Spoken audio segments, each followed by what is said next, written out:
oportunidad de seguir abordando este tema de que estamos estudiando o que estaremos estudiando durante todo este mes.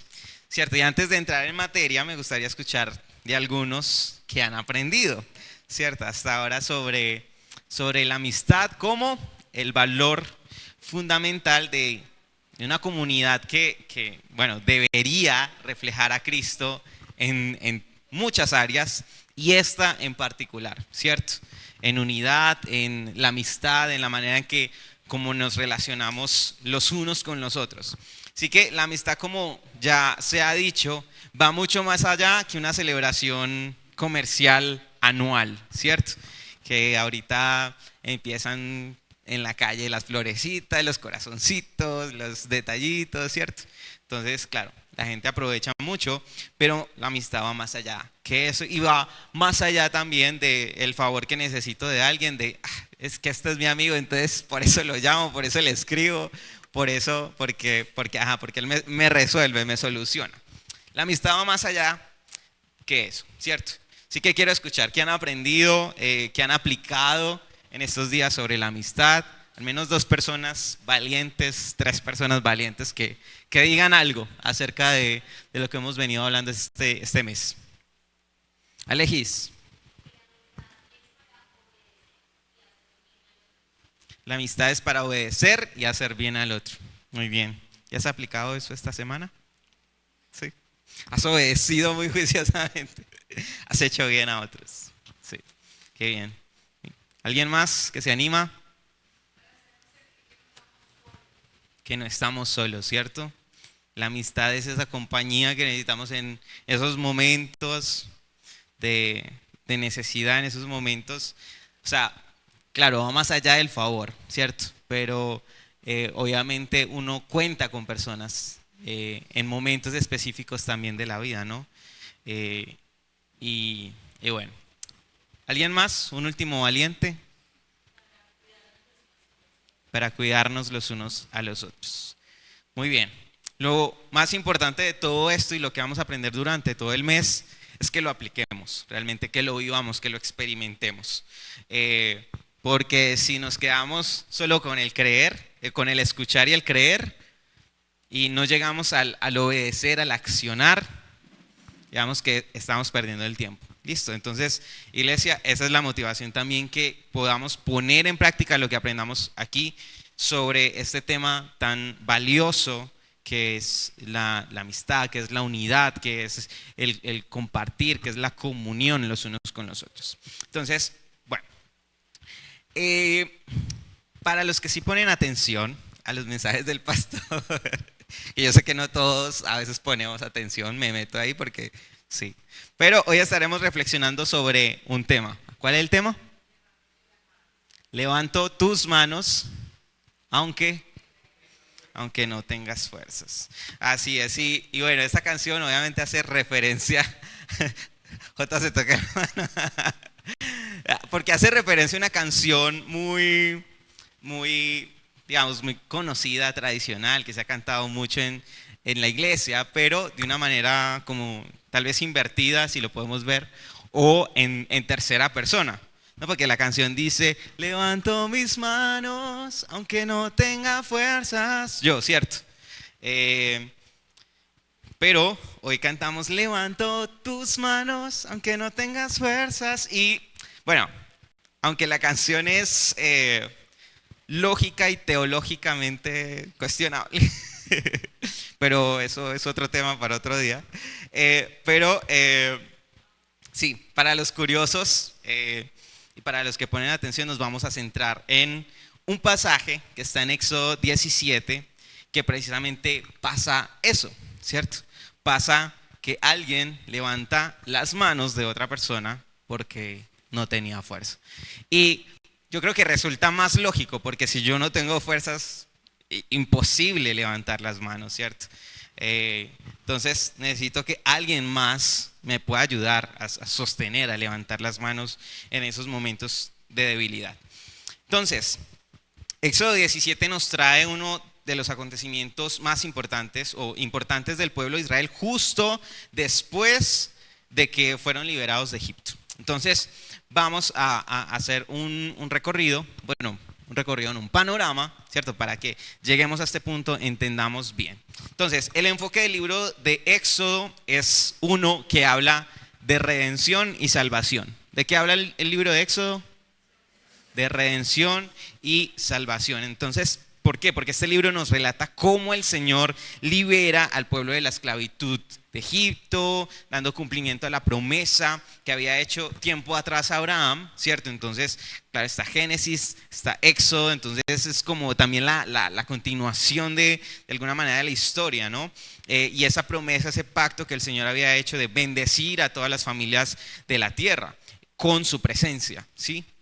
Y llegamos al punto donde el ejército de Egipto, cuando el pueblo de Israel sale, ¿cierto? El ejército de Egipto fue sepultado en el Mar Rojo.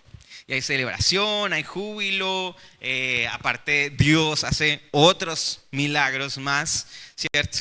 Como la provisión del maná, como la provisión de agua, estando en medio del desierto. Y esto es algo que ellos están viviendo en este momento. Y justo antes del clímax del libro, el clímax del libro de Éxodo se da cuando llegan al monte Sinaí, cuando el Señor le da a Moisés los 10 mandamientos, además de un montón de instrucciones más.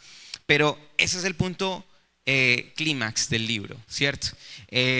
Y ahí también, digamos, el Señor ratifica el pacto que ha hecho con Abraham y ya se convierte también en el pacto mosaico, en el pacto que hace con Moisés. Entonces, justo ahí, justo en este punto, es donde estamos, justo antes de llegar a ese clímax, justo antes de llegar al monte Sinaí. ¿Estamos ubicados? Sí, vamos a leer entonces. El versículo 8 del capítulo 17 dice así. Voy a leer en Nueva Versión Internacional. Dice: los amalecitas vinieron a Refidín y atacaron a los israelitas. ¿Quiénes atacaron a los israelitas? Los amalecitas, ¿sí o no? Entonces Moisés ordenó a Josué: escoge a algunos de nuestros hombres y sal a combatir a los amalecitas. Mañana yo estaré en la cima de la colina con la vara de Dios en la mano. Josué siguió las órdenes de Moisés y presentó batalla a los amalecitas. Por su parte, Moisés, Aarón y Hur subieron a la cima de la colina. Mientras Moisés mantenía sus brazos en alto, la batalla se inclinaba a favor ¿de quién? De los israelitas. Pero cuando los bajaba, ¿se inclinaba a favor de quién? Cuando a Moisés se le cansaron los brazos, porque se cansan los brazos, tomaron una piedra y se la pusieron debajo para que se sentara en ella. Luego Aarón y Hur sostuvieron sus brazos porque no tenía fuerza, ¿cierto? Uno el izquierdo y el otro el derecho. Y así Moisés pudo mantenerlos firmes hasta la puesta del sol.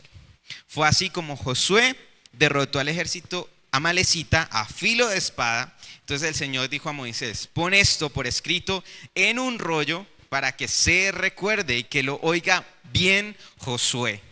Yo borraré por completo bajo el cielo todo rastro de los amalecitas. Moisés edificó un altar y lo llamó ¿cómo? ¿Cómo? Eso, como si se metieran en la historia y wow, el Señor les liberó, el Señor los rescató. Y entonces Moisés edificó un altar y lo llamó. Eso, más o menos. Y exclamó, porque levantó su mano contra el trono del Señor y la guerra del Señor contra Amalec será de generación en generación. Muy bien, ya tenemos ahí un pequeño contexto, ¿cierto?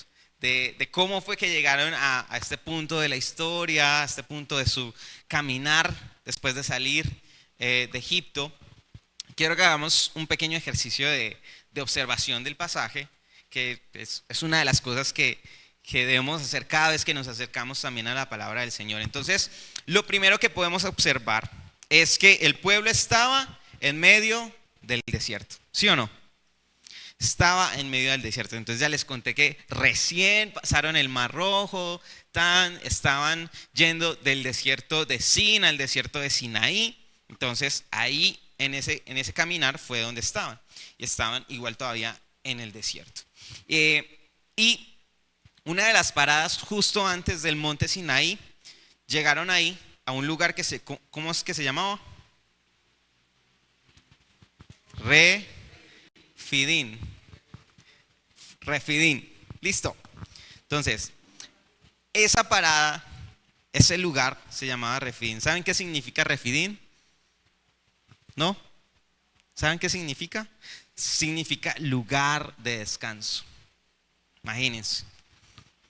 ¿Y qué pasa en ese lugar de descanso? Esa melecita los ataca. Imagínense uno estar en el desierto, ¿cierto? De haber caminado ya unos días, de estar tal vez un poquito cansado, con hambre, con sed, porque ellos venían con hambre y con sed, y encuentran este lugar de descanso y dicen, ay, por fin me voy a poder echar una siestica, hombre. La siestica de la tarde después del almuerzo que no puede faltar. Y justo cuando ya estoy cogiendo vuelo para el sueño, llegan los ejércitos de Amalek y lo atacan a uno. Imagínense eso. Ese lugar de descanso se convierte en un lugar de confrontación. Y bueno, difícil, ¿no? O sea, uno en el desierto, con hambre, con cansancio, llega a este lugar de descanso y lo atacan a uno. Recordemos que el pueblo recién igual presenció un despliegue sin precedentes del poder de Dios, ¿no? O sea, ya habían visto las 10 plagas, cómo las 10 plagas castigaron severamente la dureza del corazón del faraón. También habían visto cómo el ángel del Señor no tocó sus hogares ni sus primogénitos por la sangre del cordero, ¿cierto? Lo que da lugar a la Pascua, da lugar a un evento simbólico trascendental para el pueblo, ¿cierto? Y que sigue siendo trascendental incluso para nosotros. Y han visto cómo el Señor peleó y venció por ellos, sin siquiera levantar una espada. Imagínense, ¿sí? Y eso lo vemos en el capítulo 14, en el versículo 13 dice, pero Moisés les dijo, no tengan miedo, solo quédense quietos y observen cómo el Señor los rescatará. Hoy esos egipcios que ahora ven, jamás volverán a verlos. El Señor mismo peleará por ustedes. Solo quédense tranquilas. O sea, imagínense. O sea, acabaron de ver eso, acabaron de ver todas esas cosas. Y todos nos imaginamos que la confianza y la fe deben estar, mejor dicho, en el punto más alto, ¿cierto? ¿Sí o no? Yo me imagino que sí, después de ver todo eso y listo, uno llega a un lugar de descanso, pero bien, veo que me atacan, pues ahí yo podría estar como confiado. Aunque no tan rápido, ¿cierto? Porque sucedieron otras cositas por ahí. Y en contraste también a todas estas manifestaciones del Señor en el desierto, ellos también se habían quejado al menos un par de veces, tal vez más, ¿cierto? Pero al menos un par de veces muy concretamente por comida y agua, no de la mejor manera, ¿cierto? Porque se quejaron a tal punto que el mismo Moisés sintió miedo por su propia vida, ¿no? Y lo vemos en el versículo 4 del capítulo 17, que dice, entonces clamó al Señor, ¿qué hago con este pueblo? Están a punto de apedrearme, imagínense. Así era el reclamo, no le estaban reclamando, ay Moisés, ven, es que, qué sed, parce. No, ¿cierto? Estaban reclamando tan apasionadamente que, ¿sí? O sea, que Moisés temió por su vida. ¿Y quién los culparía, no? O sea, yo creo que nosotros seríamos iguales. Muchas veces decimos, ay, ese pueblo de Israel, ish, qué tremendo. Pero nosotros seríamos no muy alejados de esa realidad. ¿Sí o no? Nos pasa, nos pasa. Pero, bueno, en medio de todo y en medio de la respuesta de Dios, cuando les proveyó agua, cuando les proveyó alimento, no cesaban los problemas. Es decir, llegan sus enemigos a atacarlos en el lugar de descanso donde se suponía que debían reposar antes de llegar al monte Sinaí, ¿no? Y cualquiera pensaría, ¿qué hemos hecho para que nos ataquen? O sea, A lo bien, estamos en el desierto, todo, al caído caerle, ¿cierto? ¿Qué hemos hecho? Y además porque no hubo una provocación de Israel, no fue que ellos se metieron o no sé, les robaron cosas o les estaban quitando algo. En otra ocasión, ellos estaban pasando por un territorio de Edom, ¿cierto? Y dice que los de Edom no los dejaron pasar, pero ellos igual pasaron, ¿cierto? Entonces ahí sí una confrontación porque hicieron algo que les dijeron que no, pero en este caso ellos estaban tranquilos en el lugar de descanso, ¿sí? Y llegan los de Amalek y los atacan. Entonces, ¿qué hemos hecho para que nos ataquen?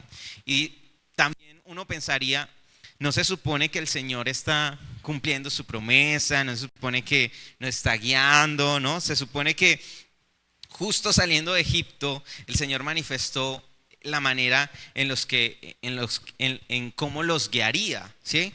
Y dice en el versículo 21 y 22 del capítulo 13, de día el Señor iba al frente de ellos en una columna de nube para indicarles el camino, y de noche los alumbraba con una columna de fuego. De ese modo podían viajar de día y de noche. Jamás la columna de nube dejaba de guiar al pueblo durante el día, ni la columna de fuego durante la noche. Entonces, miren que ahí está, se supone, la presencia de Dios con ellos. Entonces, ¿qué pasa?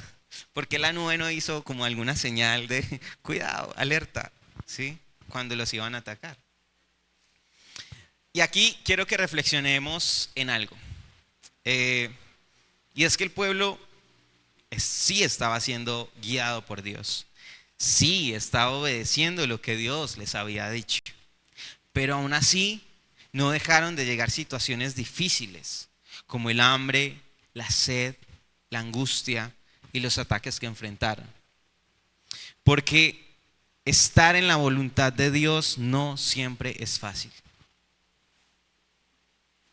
Estar en la voluntad de Dios no siempre es fácil.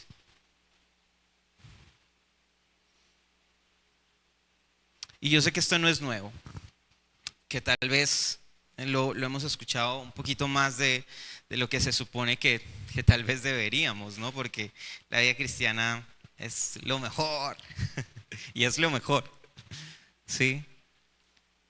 Pero, pero a veces estar en la voluntad de Dios, a veces ser cristiano no es fácil. Y es por eso que estamos aquí, ¿cierto? Es por eso que estamos aquí también. Es un golpe de realidad que nos cuesta.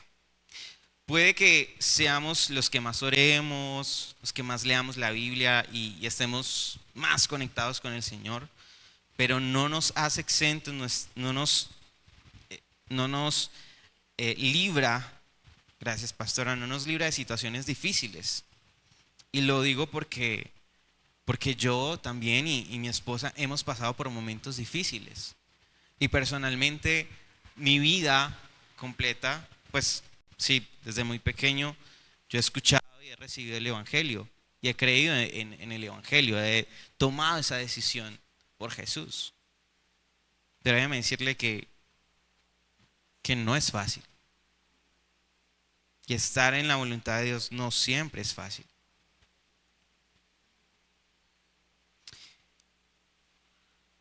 Y yo sé que algunos de aquí y tal vez de los que nos ven también están pasando por situaciones difíciles, desiertos, ataques, como los que pasó el pueblo de Israel.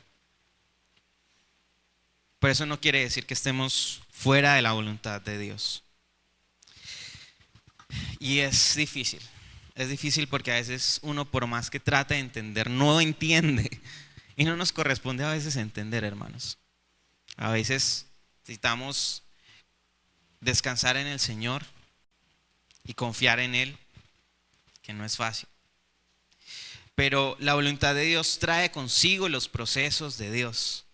Procesos para probarnos, para perfeccionarnos, para afirmarnos y fortalecernos, como lo dice Primera de Pedro 5:10. Entonces, en medio del desierto y de las situaciones difíciles, no olvidemos que Dios está obrando. y eventualmente nos dará la victoria, como Jesús nos lo prometió en Juan 16:33, ¿cierto? Cuando nos dijo, en este mundo afrontarán aflicciones, pero anímense que yo he vencido. Así que estar en la voluntad de Dios no siempre es fácil, pero confiemos, no nos desanimemos. Dios nos dará la victoria también, como eventualmente lo veremos en el pasaje que estamos estudiando esta noche. Entonces, el pueblo está en el desierto bajo la voluntad de Dios y siendo atacados por los amalecitas. Luego, entonces, estamos ahí en el primer versículo, ¿no? Luego vemos y observaremos algunos personajes sobresalientes. Estamos con Moisés, estamos con Josué, estamos hablando de Aarón y de Hur. Cada uno de ellos con una labor o tarea muy específica. Y es que estar también debajo de la voluntad del Señor no significa siempre que Dios va a abrir el mar y ahogar a los enemigos sin que nosotros levantemos siquiera una espada, ¿cierto? No, hay ocasiones también donde, de hecho la mayoría de ocasiones, donde vamos a luchar y donde nos va a tocar luchar, donde nos tocará luchar porque el Señor en su soberanía nos permite participar. El Señor en su soberanía nos permite participar y quiere que hagamos también lo que nos corresponde a nosotros, para Él poder también hacer lo que le corresponde a Él, ¿no? Pero así como cada uno pasa diversas situaciones, que yo realmente no las sé, usted sabe, tal vez usted ha compartido con una que otra persona, pero cada uno luchamos de maneras diferentes. Y vamos a estudiar esto observando los personajes un poco más detenidamente. Entonces, el primer personaje es Josué en el campo de batalla. ¿Cuál es el primer personaje?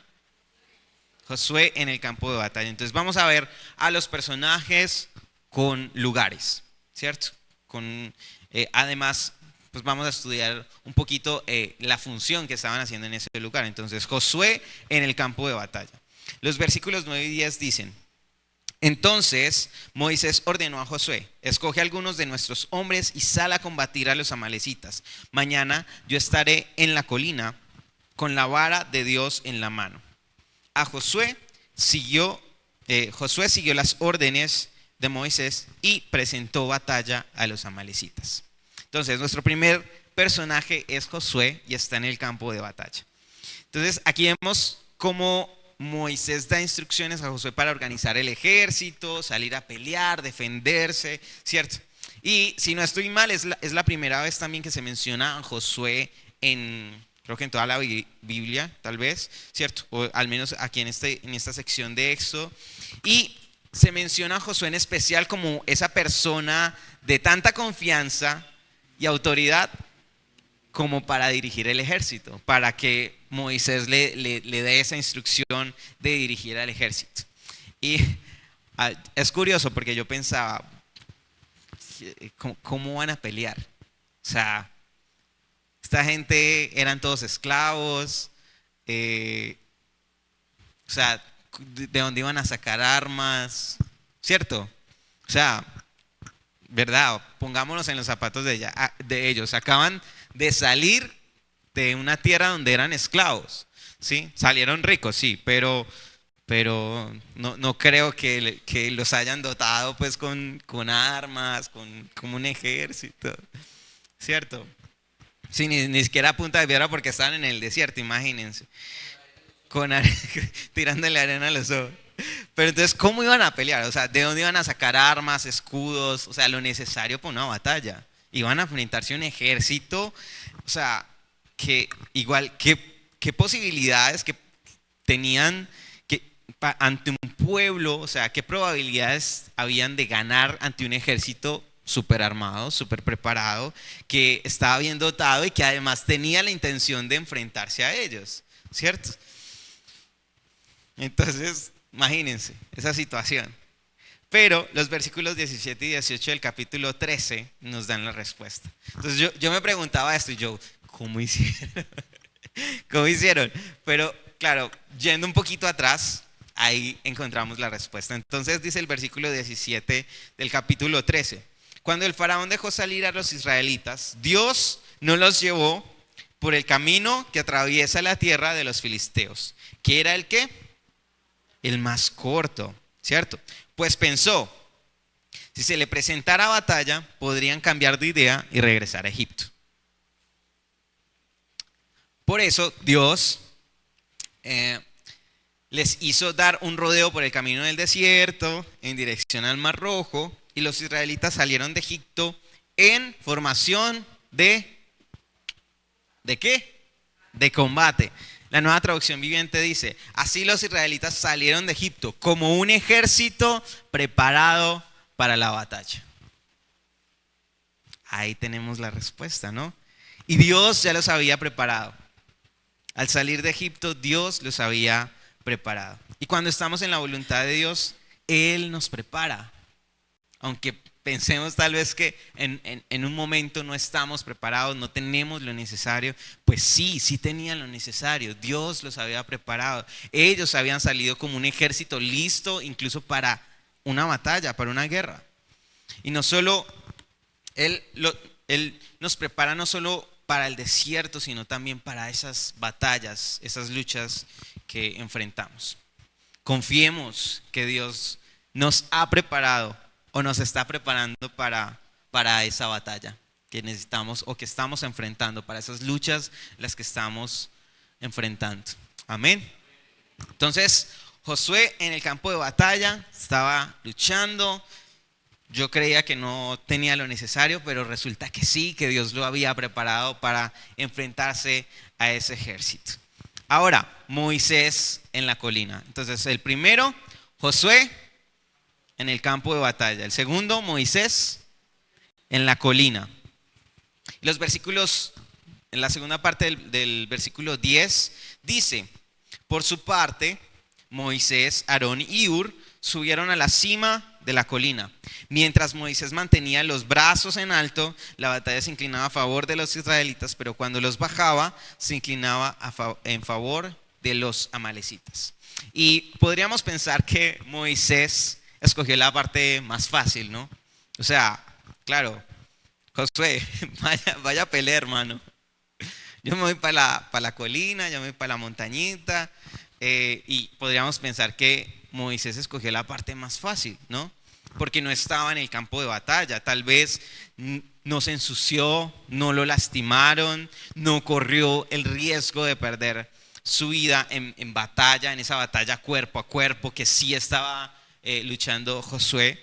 Pero eso no quiere decir que no estaba luchando.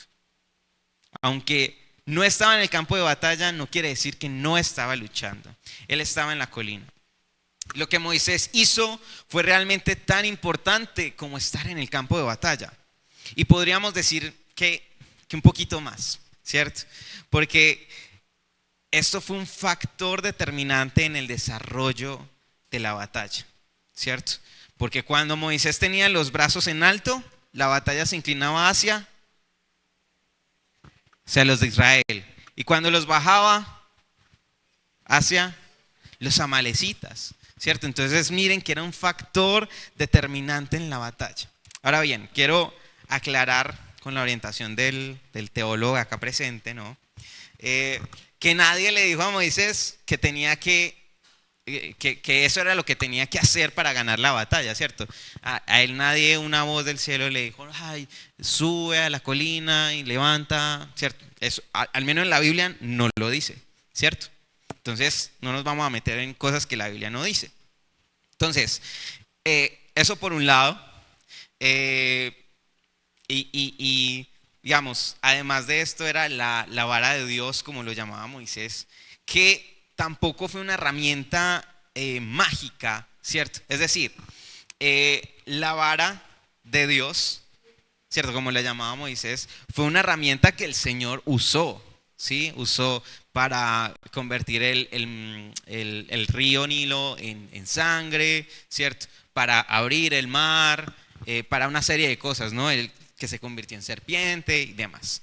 Fue una herramienta que el Señor usó, pero no era un elemento mágico ni místico que le dio la victoria, ¿sí? Entonces, esa aclaración es importante hacer para que no nos metamos aquí en camisa de once varas, ¿cierto? Entonces, y aparte el teólogo me regaña luego, entonces. Entonces, bien, claro eso, o sea, eso no fue un elemento místico, ¿sí? No fue un elemento mágico que les dio la batalla. Y aquí a mí me gustaría pensar, y esta sí es una interpretación que espero sea lo suficientemente responsable, que Moisés alzaba su mano en clamor ante Dios por el pueblo que estaba peleando. Es decir, mientras tenía su mano arriba, intercedía por el ejército que estaba peleando allá abajo en el campo, ¿cierto?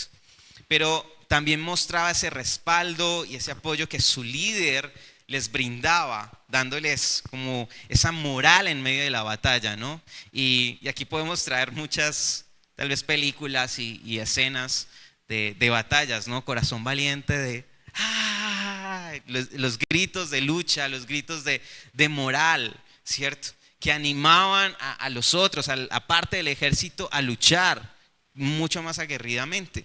Y me gustaría pensar que tal vez Moisés no estaba, ¿cierto? Sino que Moisés, aparte de que tenía sus manos arriba, estaba gritándoles, animándoles, ¿sí? Orando al Señor y diciéndole: Señor, dales fuerza, Señor, tú peleas por nosotros, Señor, hemos visto tu gloria, Señor, así como lo has hecho antes, lo harás otra vez, ¿sí? Y a mí me gustaría pensar que tal vez eso era lo que estaba haciendo Moisés, esas manos levantadas, además, para nosotros que pueden significar esa manera en la que nos rendimos, ¿cierto? A Dios. Nos entregamos en oración a Él y entregamos en oración a Él esa batalla que estamos luchando. Ya sea que la estemos librando nosotros o que otros la estén librando también por nosotros, o que otros estén librando sus batallas, pero que podamos, ¿sí?, pensar en ese Moisés orando, intercediendo, clamando, dando ánimo, dando moral a ese pueblo que lo necesitaba. Entonces, Josué en el campo de batalla, Moisés en la colina. Y por último, Aarón y Hur en compañía. Josué en el campo de batalla, Moisés en la colina y Aarón y Hur en compañía. El versículo 12 dice: cuando a Moisés se le cansaron los brazos, tomaron una piedra y se la pusieron debajo para que se sentara en ella. Luego Aarón y Hur sostuvieron sus brazos, uno el izquierdo y el otro el derecho, y así Moisés pudo mantenerlos firmes hasta la puesta del sol. Y no sé si a alguno de ustedes les tocó, pero recuerdo que en la escuela y que una que otra vez en mi casa, una de las formas en las que nos corregían, nos castigaban era levantar las manos. ¿A cuánto les tocó? Las dos. Sí, les tocó. A veces hasta arrodillados. No. Bueno, los que lo experimentaron saben el dolorcito que empieza a producir, y uno ya, por más que uno dice, pues las manos de uno, ¿qué van a pesar? Pero después de un tiempo, les digo, duelen. Así que los que lo han experimentado saben, y los que no, los reto a que levanten las manos hasta el final de la enseñanza. Hasta el final de la enseñanza y me cuentan a ver cómo les va al final del servicio. Pero bueno, como sea, el tener las manos levantadas por más de 5 minutos cansa. En serio, haga la prueba. Ahora piensen en toda una jornada. O sea, no sé si fue desde la mañana, si fue desde la tarde, mediodía, pero dice que Moisés dejó sus manos levantadas hasta la puesta del sol. Imagínense. O sea, más de 5 minutos seguro que fueron. ¿Cierto? Tal vez, no sé, 5 horas, tal vez desde la mañana a 10, ¿sí? 12, no sé. pero eso debió ser mucho tiempo y era natural que sus brazos le pesaran, ¿cierto? Como dicen algunas traducciones no dicen que sus manos se cansaron, sino que le pesaban, o sea, ya no podía con ellas. Por eso resulta un poquito, como les decía, ilógico el decir levanto mis manos aunque no tengas fuerzas, ¿no? Porque es casi que imposible. Incluso ya teniendo las manos levantadas, cuesta tenerlas y mantenerlas levantadas. Y es ahí cuando entran Aarón y Hur, en un papel un poquito más importante que el de Moisés, ya que fueron ese apoyo, ese soporte, esa fuerza, esa firmeza para que Moisés tuviera su mano levantada, que a su vez permitiera que el ejército venciera. Y una de las traducciones que se le da a la palabra firme, ¿cierto? Cuando dice, y así Moisés pudo mantenerlos firmes, los brazos, hasta la puesta del sol. Algunas traducciones, una traducción del firme es fiel, ¿sí? Mantuvo fiel, o sea, cómo logró sostenerse. Y qué tan importante es contar con esas personas también que nos provean firmeza, que nos provean fidelidad, que nos provean ese apoyo en nuestras vidas. Creo que el papel de Aarón y Hur queda más que explícito cuando hablamos de amistad, ¿cierto?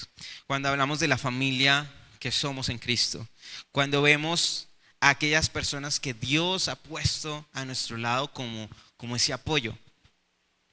Sin el trabajo de ellos, la historia en esa batalla tal vez hubiera sido distinta, tal vez completamente opuesta.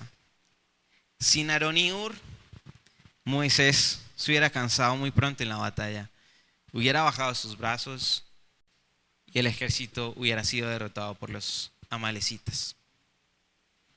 Tal vez, así como las manos alzadas de Moisés eran un clamor, muy seguramente el apoyo y el respaldo de Hur también fueron un clamor por el mismo ejército, un clamor hacia el mismo ejército que Josué lideraba.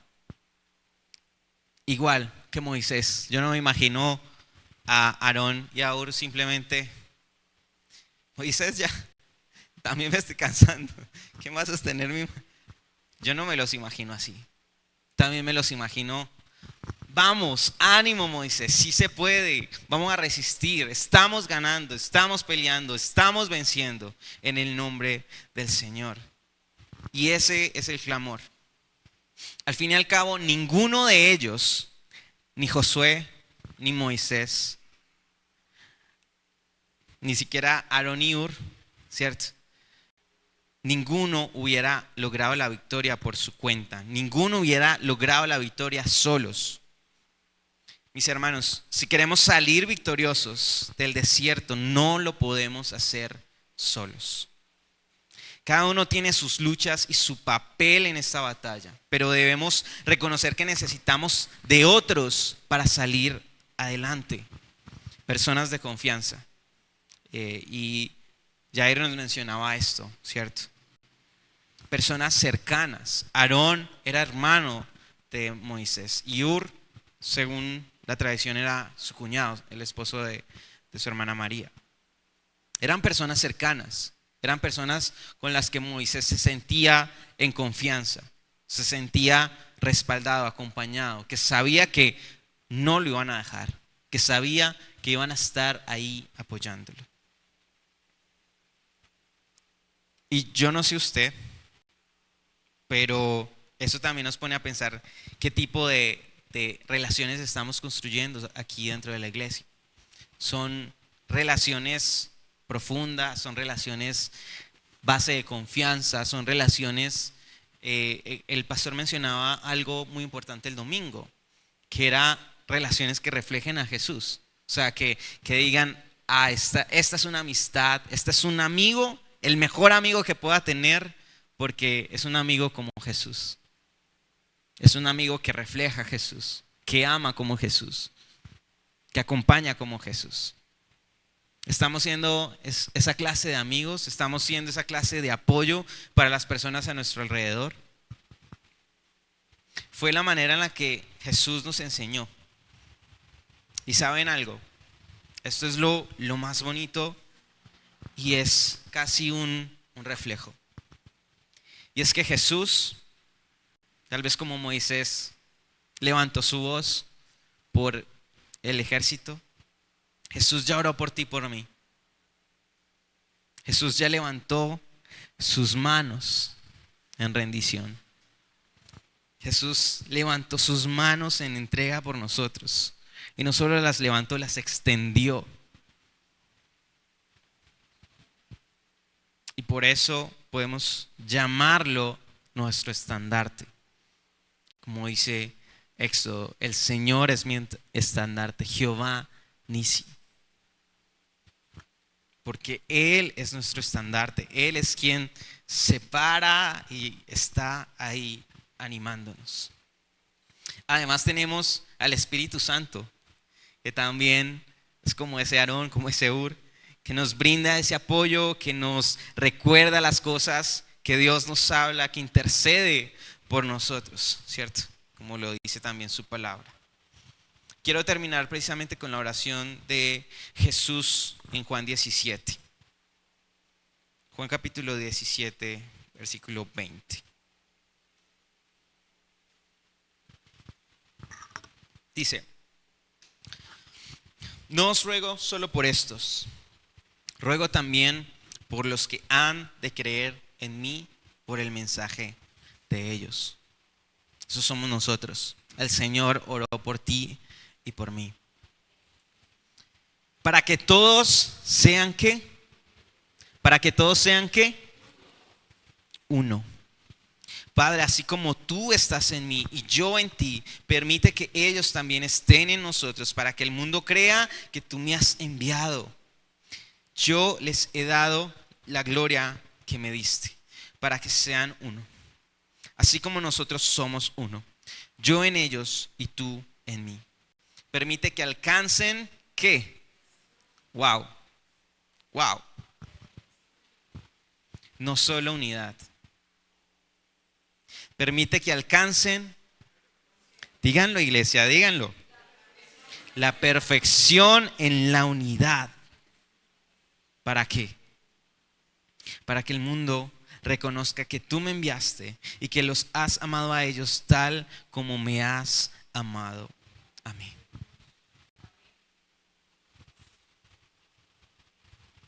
La unidad, la amistad, el apoyo, el respaldo. Va más allá.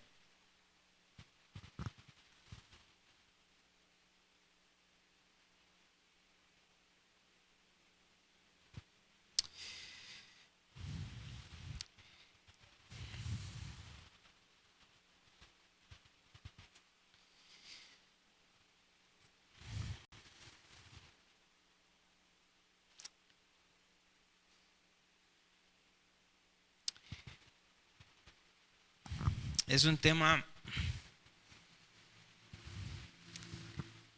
que golpea. Es un tema que llega profundo.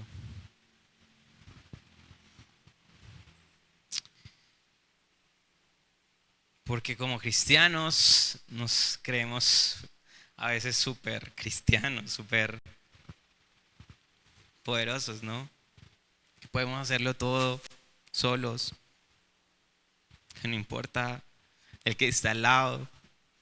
Y que está bien si venimos a la iglesia, saludamos a 2 o 3 personas y ya.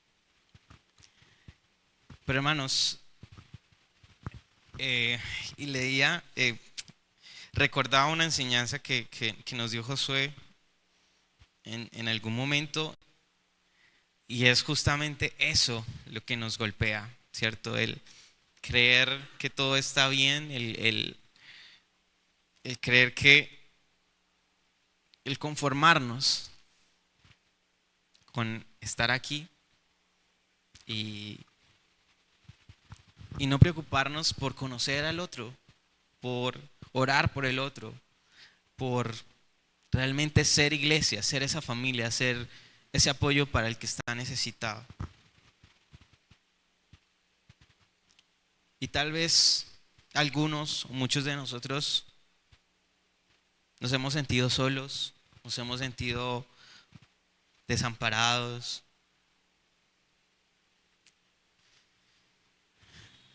Hemos sentido que tal vez este no es un lugar tan seguro como pensábamos.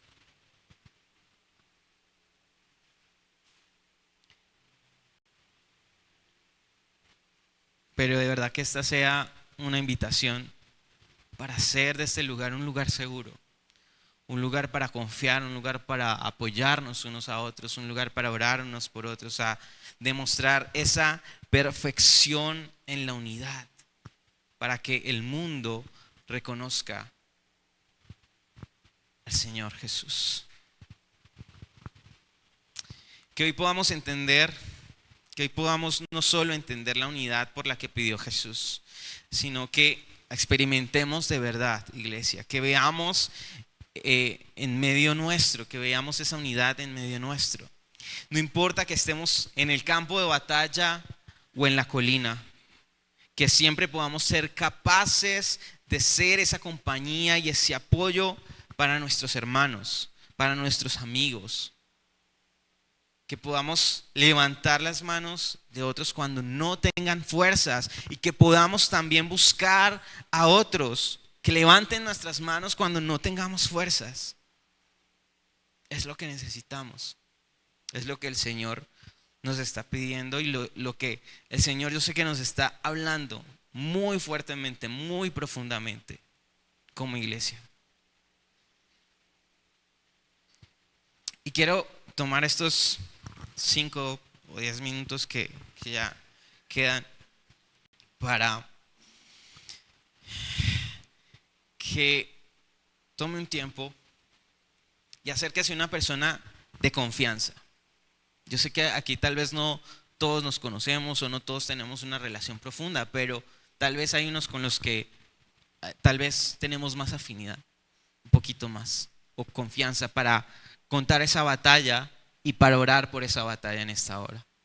¿Sí? Entonces, acérquese a una persona de confianza, así como Aarón y Hur eran cercanos. Y hermanos, si no hay personas de confianza, empecemos a crear esas relaciones profundas y de confianza, porque las necesitamos, no podemos solos. Necesitamos esas relaciones con las que nos podemos apoyar. Así que tomemos estos 5 minutos, quiero terminar de esta manera. Compartan una lucha, compartan esa situación difícil por la que están pasando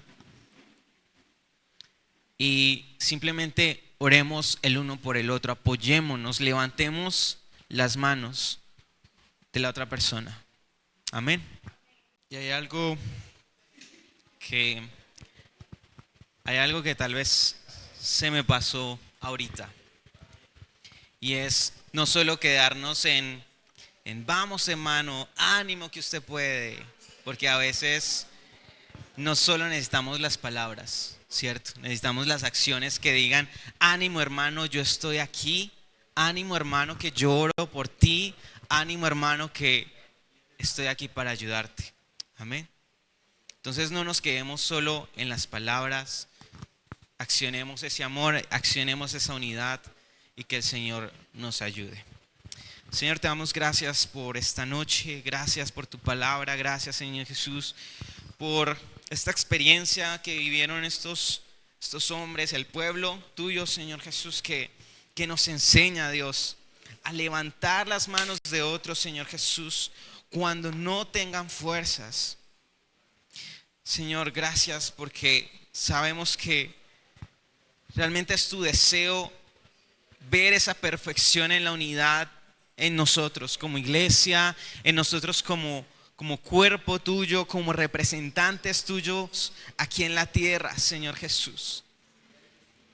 Señor, no importa si estamos en el campo de batalla, si estamos en la colina, Dios, ayúdanos siempre a hacer ese apoyo, esa compañía, ese respaldo para nuestros hermanos. Ayúdanos, Señor Jesús, a crear relaciones profundas, intencionales, Señor Jesús. Ayúdanos, Señor Jesús, a crecer en comunión unos con otros, en confianza unos con otros, Señor Jesús. Que podamos, Señor, levantar las manos de otros cuando no tengan fuerzas. Señor, que podamos tener también esa confianza de buscar a otros que levanten nuestras manos cuando no tengamos fuerzas, Señor Jesús. Es nuestra petición, es nuestro deseo, Señor, y es lo que pedimos en esta noche. Que sigas, Señor Jesús, ayudándonos a crecer en este valor fundamental como hijos tuyos, como siervos tuyos, como seguidores tuyos, Señor Jesús. Que podamos reflejar esa unidad donde quiera que vayamos, Señor Jesús. Y que el mundo sepa que te tenemos a ti, que vivimos en la perfección de la unidad. Es nuestro deseo, Señor Jesús, es nuestra petición. Yo oro por las batallas, las luchas, Señor Jesús, los desafíos que cada uno de mis hermanos está pasando. Yo hoy levanto sus manos, Señor Jesús, aunque no tengan fuerzas, Señor Jesús. Yo te pido que le des esa fortaleza, que les des esa paciencia, que les des, Señor Jesús, esa fe, esa confianza en ti, esa esperanza, que provea, Señor, para cada necesidad, que resuelva, Señor Jesús, que al final, así como Israel, como Josué venció a los amalecitas, Señor Jesús, podamos decir: en Jesús tenemos la victoria, en Jesús hemos vencido. Señor, yo oro por las batallas, las luchas, los retos de cada uno de mis hermanos en esta noche. Señor, levanto sus manos, Señor Jesús, y pedimos que estés, Señor Jesús, tú obrando en medio del desierto, en medio de esos momentos difíciles, Señor. Aunque estemos en tu voluntad y no sea fácil, podamos seguir confiando, podamos seguir esperando en ti, Señor Jesús, y viviendo esa unidad, Señor. Te lo pedimos y oramos dándote gracias. Gracias, Jesús. Gracias, Dios. Oramos en tu nombre. Amén, amén y amén.